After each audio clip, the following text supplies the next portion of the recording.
Hello student, मैं मोहसिन खान, प्रवक्ता भौतिक विज्ञान ASN जीनियस इंस्टीट्यूट सीपरी बाजार झांसी बुंदेलखंड। स्टूडेंट, आज से फिजिक्स की पहली क्लास स्टार्ट हो रही है और आज हम लोग पढ़ने जा रहे हैं फिजिक्स का पहला चैप्टर, पहला टॉपिक, जिसका नाम है वैद्युत आवेश। साथियों, वैद्युत आवेश क्या होता है?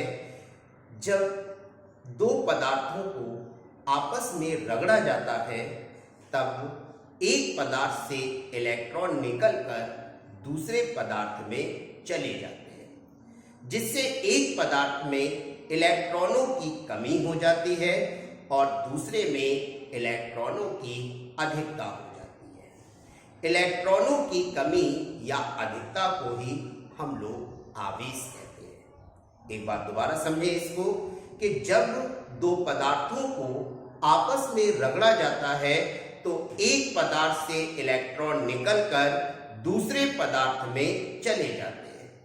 जिस पदार्थ से इलेक्ट्रॉन स्थानांतरित होते हैं उस पदार्थ में इलेक्ट्रॉनों की कमी हो जाती है और जिस पदार्थ में इलेक्ट्रॉन जाते हैं उसमें इलेक्ट्रॉनों की अधिकता हो जाती है और दोनों ही पदार्थ आवेशित हो जाते हैं। इस प्रकार आवेश की डेफिनेशन हम लोग इस प्रकार से देंगे कि किसी पदार्थ में इलेक्ट्रॉनों की होने वाली कमी या अधिकता को ही आवेश कहते हैं।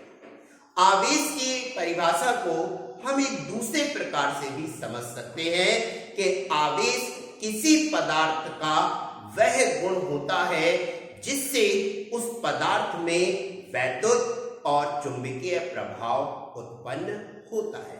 स्टूडेंट्स, एक बार फिर सुने कि आवेश किसी पदार्थ का वह गुण होता है जिससे उस पदार्थ में वैद्युत और चुंबकीय प्रभाव उत्पन्न होता है।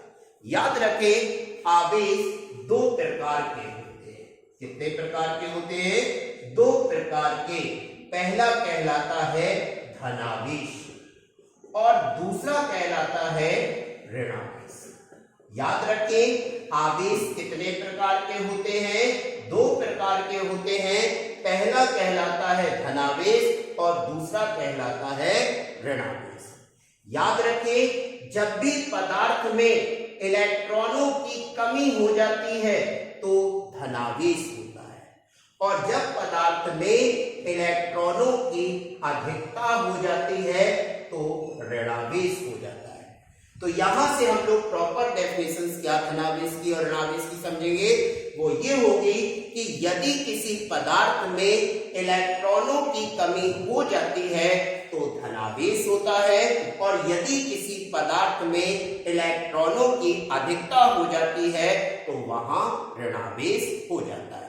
पूरे टॉपिक को शुरुआत से लास्ट तक एक बार फिर समझेंगे कि जब दो वस्तुओं को आपस में रगड़ा जाता है तब एक वस्तु से इलेक्ट्रॉन निकलकर दूसरी वस्तु में चले जाते हैं, जिससे पहली वस्तु में इलेक्ट्रॉनों की कमी हो जाती है और दूसरे में इलेक्ट्रॉनों की अधिकता हो जाती है।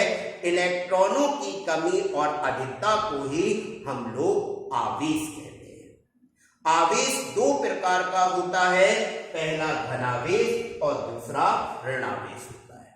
किसी चालक में यदि इलेक्ट्रॉनों की कमी हो रही है तो वहां धनावेश होता है और यदि किसी पदार्थ में चालक में इलेक्ट्रॉनों की अधिकता हो रही है तो वहां ऋणावेश होता है।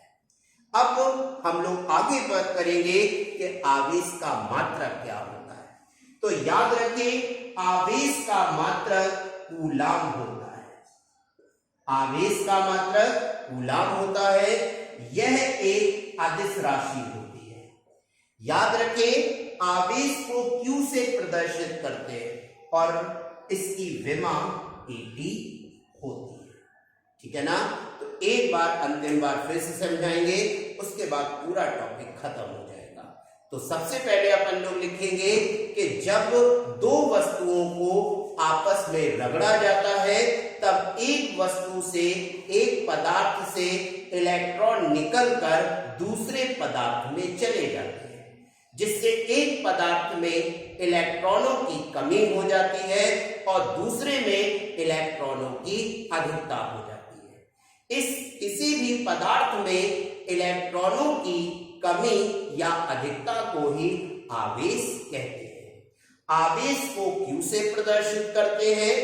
इसका मात्रक कूलाम होता है और यह एक अदिश राशि होती है। इसकी विमा AP होती है। आवेश दो प्रकार के होते हैं। पहला धनावेश होता है और दूसरा ऋणावेश होता है। यदि किसी पदार्थ में इलेक्ट्रॉनों की कमी हो रही है तब वहां धनावेश होता है और यदि किसी पदार्थ में इलेक्ट्रॉनों की अधिकता हो रही है तो वहां ऋणावेश होता है। आज के इस पहले टॉपिक में, इस पहले लेक्चर में इतना ही। अगले दूसरे टॉपिक को लेकर अगले लेक्चर में हम लेके आएंगे। उस लिए इस चैनल को सब्सक्राइब कीजिए, लाइक कीजिए, कमेंट कीजिए। जय हिंद, जय भारत।